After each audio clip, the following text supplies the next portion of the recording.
When I was running, however, running is a too strong word, I was walking quickly and I was out of breath. But I kept trying to run and shave myself for slow running speed. My hemoglobin was severely reduced, and that was the reason why I was out of breath. But I am a doctor. I am a practicing surgeon, but I did not notice any change in my life. And I continued to shame myself for bad results in sport. But how did it happen? Maybe am I a bad doctor? A little spoiler, no. That simple example gave me an idea of what was happening in my life. Sometimes we gradually begin to notice apathy, depression, a decrease of interest in life, even if everything seems okay. This condition can build differently: a personal crisis, a professional crisis, a midlife crisis. However, psychologists figured out this phenomenon as funnel of exhaustion very accurately. It's easy to fall into if you are a perfectionist and you have many responsibilities and roles.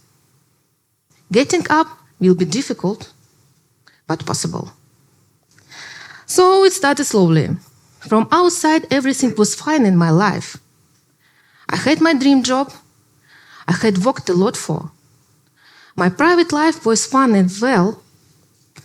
I had a nice and successful husband who loved me. I have two wonderful daughters I can imagine my life without. Moreover, I have good friends who surround me and even fans. But I was too goal-oriented. I was working really hard.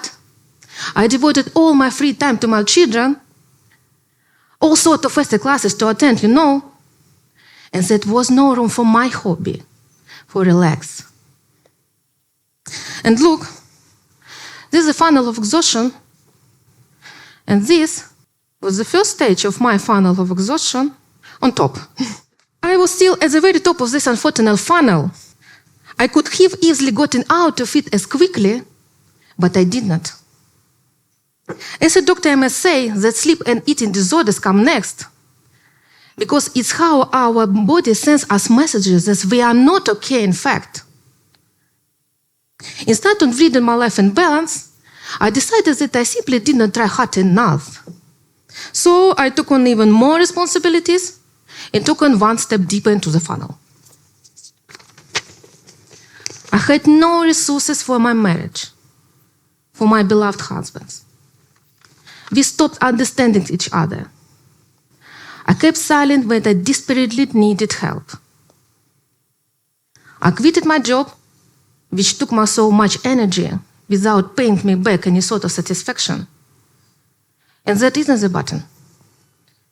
As a result, I ended up getting divorced. To say more, this fact drove my ex-husband directly to the bottom of his funnel of exhaustion.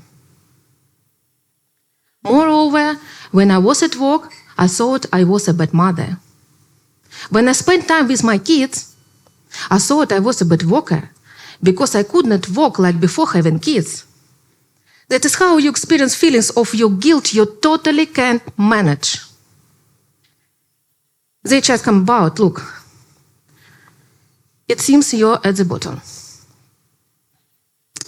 Now, I'd like to draw your attention to the fact this is a deep depression. However, this is a physical condition caused by lack of happiness hormones. And literally, we do compensate for these hormones with special drugs as antidepressants. We should get tested, check the level, maybe maybe somewhere there. My friends, who was always in a bad mood, simply lacked vitamin B. My colleague, who was always crying, just needed the right balance of thyroid hormones. So we are here on the bottom, and we no choice but to push off ourselves from the bottom. But in order to push off ourselves, we need some least energy, some least resources. I will tell you about my steps up. I started small. I started prizing myself for every minor success. For example, this picture that appealed to me most. I am up and dressed. What more do you want from me?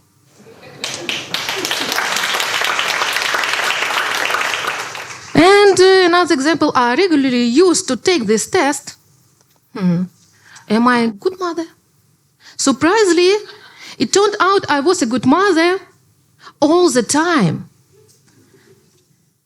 And then I started to buy clothes that suited me, that made me beautiful, that made me feel confident, feel like a queen, right here and right now. Not when I could lose my weight, not sometime later, right here and right now. All those were my first steps up. So many of other small steps.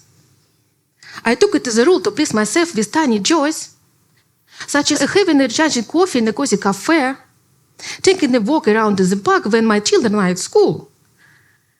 These exact small things fill us with a feeling of joy when we are down. They give us such hormones as endorphin and dopamine, which we desperately need. Then I changed my job. I found a really good one. I used all my contacts, networking, asking for help, got advice, and learned something new. It made me financially independent. You know, it's crucial for a woman, for a mom, to realize you make up your living anyway in any situation. All those small things are the step your ladder to get out.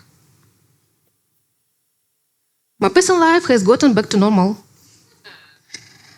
My ex-husband and I have gotten really well. And now we can chat on the phone on various topics without stopping. He sends me flowers to the city where I go on business trip. And last time, he sent me some flowers when I was in Vladivostok. To add more, at the age of 39, I realized that I'm a still attractive woman for other men. Well, my boyfriends are 10 or 15 years younger than me. Oops, I did not plan to say that. Anyway, did you know how vital hugs are in our life? We strongly need oxytocin, which is produced when we hug our children, our friends, and our beloved ones.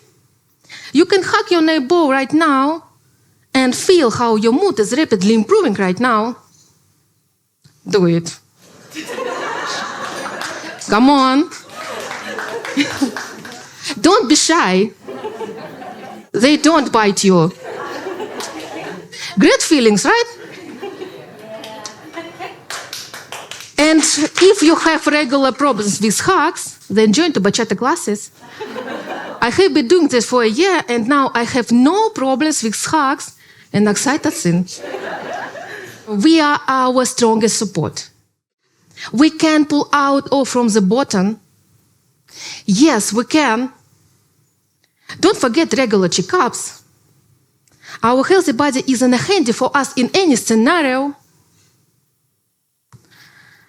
Believe in yourself. And be on your side. It really works. Thank you.